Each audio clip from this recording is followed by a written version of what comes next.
북유럽의 영하 25도 추위 속 78세 노르웨이 할머니는 집안에서도 겹겹이 껴입은 옷과 담요에 파묻힌 채 15년째 2층 방에서 지내고 있었습니다. 한국인 며느리 민지가 제안한 온돌에 대해 현지 전문가들은 비효율적인 실험이라며 차갑게 비웃었죠. 하지만 그녀는 확신했습니다. 한국의 온기는 거짓말을 하지 않는다는 것을요. 설치 3시간 후 맨발로 바닥에 선 전문가들은 경악하며 침묵했습니다. 그리고 지팡이를 던진 할머니가 혼자 거실로 내려와 바닥의 온기를 만지며 기뻐하기 시작했습니다. 노르웨이를 울린 한국 며느리의 기적 같은 반전.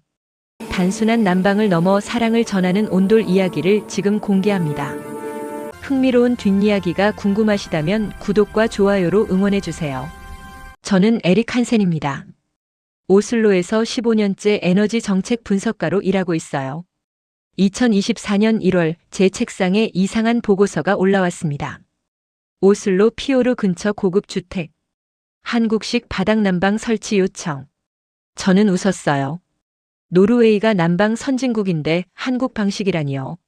현장에 도착했을 때 한 여성이 문을 열었습니다. 동양인이었어요. 안녕하세요. 저는 올라프의 아내 민지입니다. 제가 온도를 제안했어요. 저는 명함을 건네며 물었습니다. 한국 분이시군요. 노르웨이 겨울을 아시나요? 민지는 웃으며 대답했어요. 20년 살았습니다. 하지만 시어머님은 15년째 고통받고 계세요. 제 고향에 해법이 있어요. 저는 고개를 저었습니다. 부인 감정이 아니라 과학으로 해결해야 합니다. 민지의 표정이 굳었어요. 하지만 아무 말하지 않았습니다. 그때 2층에서 소리가 들렸습니다. 천천히, 아주 천천히 누군가 계단을 내려오고 있었어요. 민지가 급히 계단으로 달려갔습니다. 시어머니, 제가 모시겠습니다. 78세 잉게보르그 할머니였습니다. 지팡이를 짚고 두꺼운 가운을 입고 떨리는 다리로 계단을 내려오셨어요. 한 계단에 10초씩 걸렸습니다. 민지가 시어머니를 부축했습니다. 거실 소파까지 5분이 걸렸어요. 저는 그 모습을 지켜봤습니다. 관절염이 심하구나 라고 생각했죠. 민지가 시어머니께 담요를 덮어드렸습니다. 시어머니는 작게 말씀하셨어요. 고맙다 민지야. 민지는 제게 돌아와 말했습니다. 보셨죠? 시어머님은 겨울 내내 2층에만 계세요. 계단이 힘드시거든요. 15년째예요. 저는 냉정하게 대답했습니다. 노인은 원래 추위를 많이 타십니다. 난방을 높이시면 됩니다. 민지가 말했어요. 공기가 아니에요. 바닥을 데워야 해요. 제 한국 어머니 댁은 한겨울에도 할머니가 맨발로 다니셨어요. 저는 비웃었습니다. 부인, 한국과 노르웨이는 기후가 다릅니다. 영하 25도에서 바닥 난방은 비효율적이에요. 민지는 저를 똑바로 보며 말했습니다. 저는 시어머님을 위해 뭐든 하겠습니다. 한센 씨가 검증해 주세요. 저는 생각했습니다. 감정에 휘둘리는 며느리로구나. 한국 시공팀이 도착했습니다. 저는 차에 올라타며 노트에 적었어요. 실패 확률 90%. 하지만 그날 밤 민지의 마지막 말이 계속 떠올랐습니다. 시어머님을 위해 뭐든 하겠습니다. 그 목소리엔 절박함이 있었어요. 사흘 뒤 저는 현장을 다시 찾았습니다. 철거가 시작됐어요.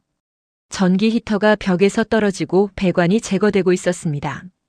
50년 난방이 사라지는 순간이었어요. 가장 큰 문제는 난방이 완전히 끊겼다는 거였습니다. 바깥 기온 영하 22도. 집안은 빠르게 차가워지고 있었어요. 저는 민지에게 물었습니다. 시어머니는 괜찮으신가요? 민지가 2층을 올려다보며 대답했어요. 전기장판 여러 개 깔아드렸어요. 저는 고개를 저었습니다. 부인, 78세 노인이 이 추위를 견디기엔 위험합니다. 민지가 저를 봤어요. 그래서 제가 옆에 있는 거예요. 2층으로 올라갔습니다. 시어머니 방문이 열려 있었어요. 민지가 뜨거운 물주머니를 이불 속에 넣어드리고 있었습니다. 시어머니는 침대에 누워 계셨어요. 이불이 4겹이나 덮여 있었습니다. 민지가 따뜻한 차를 따라드렸어요. 시어머니는 떨리는 손으로 잔을 받으셨습니다. 저는 문 밖에 서서 지켜봤습니다. 민지는 30분마다 올라와 물주머니를 갈아들이고 차를 끓이고 이불을 덮어드렸어요. 저는 1층으로 내려와 한국 팀장에게 물었습니다. 공사 기간이 얼마나 걸립니까? 최소 2주입니다. 저는 민지에게 말했어요. 부인, 2주는 너무 깁니다. 시어머니께서 감기라도 걸리시면요? 민지가 대답했습니다. 제가 돌볼 거예요. 저는 목소리를 높였습니다. 부인이 이 고생을 자초한 겁니다. 노인 건강을 실험 대상으로 삼으시는 겁니까? 민지의 눈빛이 흔들렸어요. 하지만 곧 다시 단단해졌습니다. 한센 씨, 만약 한센 씨 어머니라면요? 15년째 추위 속에 갇혀 계신다면요? 저는 대답하지 못했습니다. 민지가 말했어요. 저는 시어머님을 제 어머니처럼 모시고 있어요. 제가 할 수 있는 최선을 다하는 거예요. 저는 냉정하게 말했습니다. 부인, 감정에 휘둘리면 안 됩니다. 민지는 더 이상 대답하지 않았습니다. 다시 2층으로 올라갔어요. 저녁이 됐습니다. 눈이 내리기 시작했어요. 집을 나서는데 창문으로 안이 보였습니다. 민지가 또 2층으로 올라가고 있었어요. 손에 뜨거운 죽그릇을 들고요. 저는 차에 올라타며 노트에 적었습니다. 위험 수위, 즉시 중단 권고. 하지만 이상한 기분이 들었습니다. 민지는 정말 시어머니를 사랑하는구나. 저는 시동을 걸었어요. 민지의 뒷모습이 자꾸 떠올랐습니다. 계단을 오르는 그 작은 뒷모습이요. 일주일이 지났습니다. 저는 사무실로 돌아와 동료들에게 현장 사진을 보냈어요. 철거된 바닥, 두꺼운 이불 속의 노인, 한국 며느리, 단체 채팅방이 끌어올랐습니다. 한국 며느리가 시어머니를 실험 대상으로 삼았네. 78세 노인한테 이게 무슨 짓이야. 저는 댓글을 달았습니다. 실패할 겁니다. 다음 날 저는 현장에 갔습니다. 민지가 현관에서 저를 맞이했습니다. 눈이 빨갛게 부어 있었어요. 거실에 민지의 휴대전화가 놓여 있었습니다. 화면이 켜져 있었어요. 저는 우연히 봤습니다. 제가 보낸 채팅이 화면에 떠 있었어요. 순간 얼어붙었습니다. 민지가 부엌에서 나왔습니다. 휴대전화를 집어들고 저를 봤어요. 눈에 눈물이 가득했습니다. 민지가 조용히 말했어요. 한센 씨, 저도 알아요. 제가 무모해 보인다는 거. 다들 비웃는다는 거. 민지의 눈에서 눈물이 흘러내렸습니다. 하지만 시어머님은 실험 대상이 아니에요. 제 가족이에요. 15년째 고통받으시는 제 가족이에요. 민지가 계속 말했어요.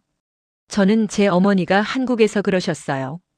온돌은 거짓말 안 한다고. 저는 그 말을 믿어요. 그때 남편 올라프가 들어왔습니다. 아내의 눈물을 보고 얼굴이 굳었어요. 올라프가 민지 휴대전화를 봤습니다. 채팅 내용을 읽었어요. 올라프가 말했습니다. 당신들이 뭘 안다고 그래요? 15년간 우리 어머니가 얼마나 힘들어 하셨는지 알기나 해요? 민지가 남편을 말렸어요. 괜찮아요. 당연한 반응이에요. 올라프가 저를 똑바로 봤습니다. 한센 씨, 우리는 끝까지 갈 겁니다. 제 아내를 믿으니까요. 저는 그날 사무실로 돌아왔습니다. 채팅방에 새 댓글이 20개나 올라와 있었어요. 모두 민지를 조롱하는 내용이었습니다.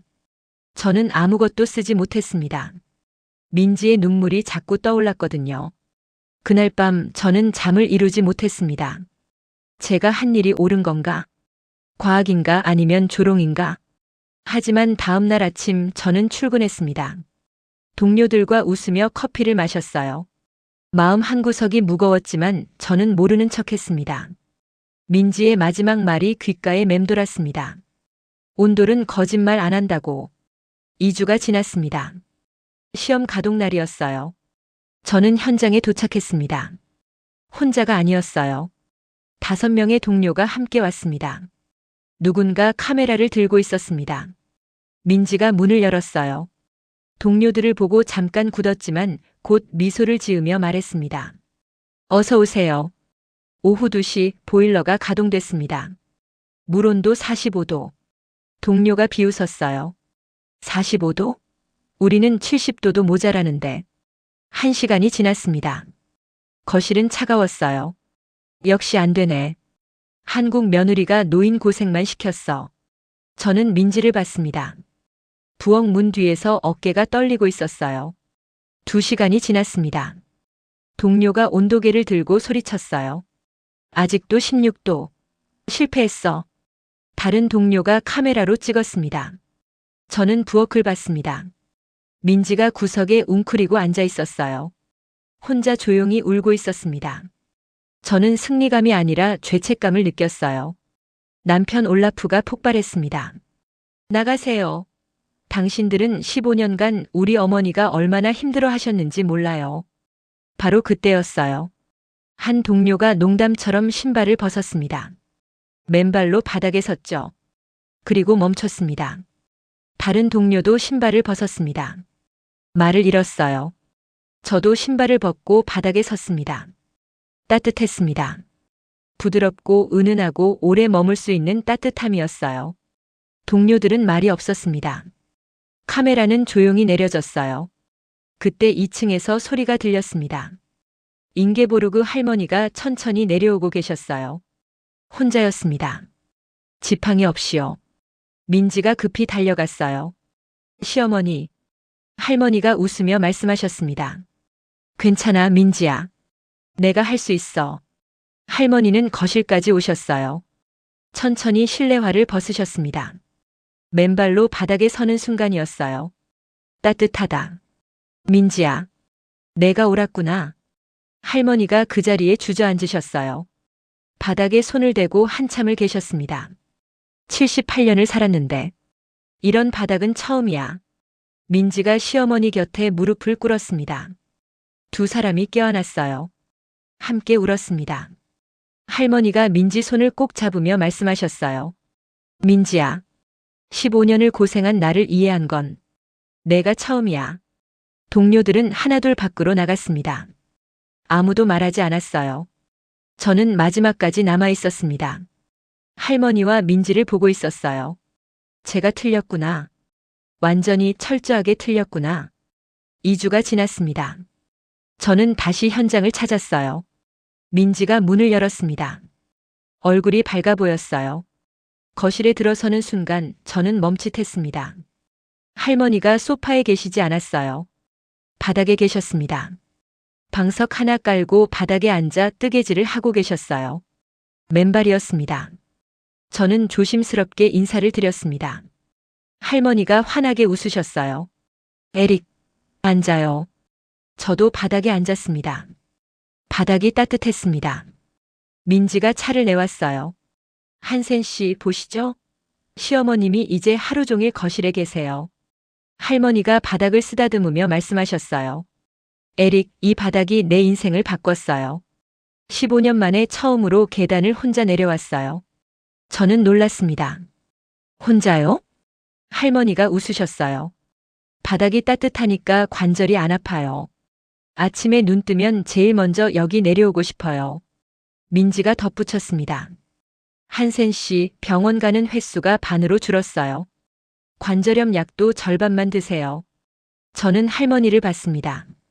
정말입니까? 할머니가 고개를 끄덕이셨어요. 의사가 놀랐어요. 뭘 했냐고 물었죠. 한국 며느리가 바닥을 바꿨다고 했더니 의사도 신기해했어요. 올라프가 퇴근해서 들어왔습니다. 한센 씨, 어머니가 얼마나 좋아하시는지 몰라요. 주말마다 친구들이 찾아와요. 15년 만에요. 할머니가 말씀하셨어요. 손주들도 매주 와요. 전에는 할머니 방이 춥다고 안 왔는데 이제는 바닥에서 같이 놀아요. 저녁을 먹으며 저는 민지에게 물었습니다. 민지 씨, 제가 죄송합니다. 민지가 고개를 저었어요. 괜찮아요, 한센 씨. 저는 고개를 숙였습니다. 아닙니다. 제가 너무 심했어요. 동료들과 함께 부인을 조롱했습니다. 민지가 조용히 말했습니다. 한센 씨, 제 어머니가 한국에서 그러셨어요. 온돌은 거짓말 안 한다고. 저는 그 말을 믿었어요. 할머니가 민지 손을 잡으셨어요. 민지가 없었으면 난 아직도 2층에 갇혀 있었을 거예요. 이 아이가 날 구했어요. 저는 민지를 봤습니다. 민지 씨, 당신은 훌륭한 며느리입니다. 민지가 빙그레 웃었어요. 저는 그냥 가족을 사랑했을 뿐이에요. 집을 나서는 길에 창문으로 안을 봤습니다. 할머니와 민지, 올라프가 바닥에 둘러앉아 있었어요. 소파는 비어 있었습니다. 저는 차에 올라타며 생각했습니다. 우리는 공간을 데우는 방법만 알았구나. 한국은 사람을 모으는 방법을 알고 있었어. 그날 밤 저는 보고서를 다시 썼습니다. 제목은 이랬습니다. 노령층 주택을 위한 온돌 시스템 도입 건의. 성공 사례였습니다. 한 달이 지났습니다. 제 보고서는 상부로 올라갔어요. 복지부까지 전달됐습니다. 노르웨이 정부가 움직이기 시작했습니다. 노인주택 난방 개선 프로젝트. 한국식 온돌이 시범 대상에 올랐어요. 하지만 사무실 분위기가 달라졌습니다. 복도에서 동료를 마주쳤어요. 그가 차갑게 말했습니다. 한센, 노르웨이 기술을 부정한 건가? 단체 채팅방에서 제 이름이 거론됐습니다. 한센이 배신했어. 점심시간이 됐습니다. 아무도 제 옆에 앉지 않았어요. 저는 혼자 먹었습니다. 15년 동안 함께 일한 동료들이 등을 돌렸어요. 퇴근길이었습니다. 휴대전화가 울렸어요. 문자였습니다. 민지였어요. 한센 씨 감사합니다. 시어머님이 오늘 3년 만에 혼자 산책 나가셨어요. 한센 씨가 없었다면 불가능했을 일입니다. 저는 문자를 읽고 또 읽었습니다. 눈물이 났어요. 동료들은 저를 배신자라고 했습니다. 하지만 78세 할머니 한 분이 3년 만에 밖으로 나갔어요. 저는 옳은 일을 했습니다. 그날 밤 집에 도착해서 현관을 열었어요. 바닥이 차가웠습니다. 저는 결심했습니다. 내 집도 바꾸기로요. 다음 날 저는 민지에게 전화했습니다. 한국 시공팀 연락처를 부탁했어요. 민지가 웃으며 말했습니다. 한센 씨도 하시려고요? 네. 제 어머니가 72세세요. 관절염이 있으시거든요. 민지가 말했어요. 한센 씨 후회하지 않으실 거예요. 2주 후 제 집 공사가 시작됐습니다. 사무실에서 누군가 물었습니다. 한센, 자네 집도 한국식으로 바꾼다며? 동료가 비웃었습니다. 배신자가 끝까지 가는구나. 하지만 다음 주 이상한 일이 일어났습니다. 한 동료가 조심스럽게 제게 다가왔어요. 한센, 그 시공팀 연락처 좀 줄 수 있나? 왜요? 우리 어머니도 관절염이 심하거든. 저는 민지의 번호를 전해줬습니다. 그 다음 주 또 다른 동료가 왔어요. 3명이 더 왔습니다. 한 달 뒤 사무실 점심시간이었습니다. 한 동료가 제 옆에 앉았어요. 한센 미안했네. 저를 배신자라고 불렀던 그 동료였습니다. 자네 말이 맞았어. 우리 어머니 집에도 온돌 깔았네. 어머니가 너무 좋아하셔. 저는 괜찮다고 했어요. 그는 계속 말했습니다. 우리가 틀렸어. 과학만 믿고 사람을 안 봤어. 저는 고개를 저었습니다. 우리 모두 배웠습니다. 그걸로 충분해요. 그날 저녁 저는 민지에게 전화했어요. 민지 씨, 제 동료들이 모두 연락할 거예요. 민지가 웃었습니다. 벌써 5명한테 전화 받았어요. 감사합니다, 민지 씨. 민지가 말했어요. 아니에요, 한센 씨. 한센 씨가 용기를 냈으니까 가능한 일이에요. 저는 창밖을 봤습니다. 눈이 내리고 있었어요. 하지만 제 마음은 따뜻했습니다. 2달이 지났습니다. 오슬로에서 소문이 퍼지고 있었어요. 한국 며느리가 시어머니를 구했다는 이야기. 78세 할머니가 15년 만에 거실로 내려왔다는 이야기. 복지부에서 연락이 왔습니다. 시범 사업을 진행하겠다고 했어요. 민지에게 자문을 요청하고 싶다고 했습니다. 저는 민지에게 전화했어요. 정부에서 부인을 찾고 있습니다. 민지가 놀란 목소리로 물었어요. 저요? 왜요? 온돌 자문입니다. 노인 주택 프로젝트예요. 민지는 한참 침묵했습니다. 저는 그냥 며느리일 뿐인데 부인은 전문가가 됐습니다. 일주일 후 저는 민지를 복지부에 데려갔어요. 장관이 직접 민지를 만났습니다. 장관이 물었어요. 어떻게 이런 생각을 하셨습니까? 민지가 대답했습니다. 제 한국 어머니가 겨울마다 바닥을 손으로 만지셨어요. 온도를 확인하시면서 말씀하셨죠. 온돌은 거짓말 안 한다고. 장관이 고개를 끄덕였어요. 부인 덕분에 우리 노인들이 더 편해질 겁니다. 회의가 끝나고 나오는데 복도에서 사람들을 마주쳤습니다. 제 동료들이었어요. 그들이 민지를 봤습니다. 한 명씩 다가왔어요. 첫 번째 동료가 말했습니다. 민지 씨 죄송했습니다. 제가 실험 대상이라는 말을 했었죠. 민지가 웃으며 말했어요. 괜찮아요. 두 번째 동료가 말했습니다. 제 어머니가 민지 씨께 감사하래요. 약을 줄였대요. 세 번째 동료가 말했습니다. 저도 죄송합니다. 카메라로 찍으려 했었죠.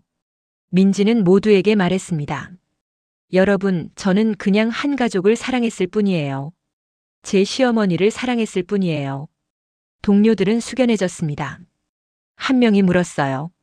민지 씨, 어떻게 그렇게 확신할 수 있었어요? 민지가 대답했습니다. 15년간 시어머님이 고통받으시는 걸 봤어요. 저는 뭔가 해야 했어요. 제 어머니가 한국에서 행복했던 것처럼 시어머님도 행복하시길 바랐어요. 저는 그 순간 깨달았습니다. 민지는 처음부터 옳았어요. 과학이 아니라 사랑이 옳았던 겁니다. 복지부를 나서는 길에 민지가 말했습니다. 한센 씨, 이 모든 게 한센 씨 덕분이에요. 저는 고개를 저었어요. 아닙니다. 부인이 시작했습니다. 민지가 웃으며 말했어요.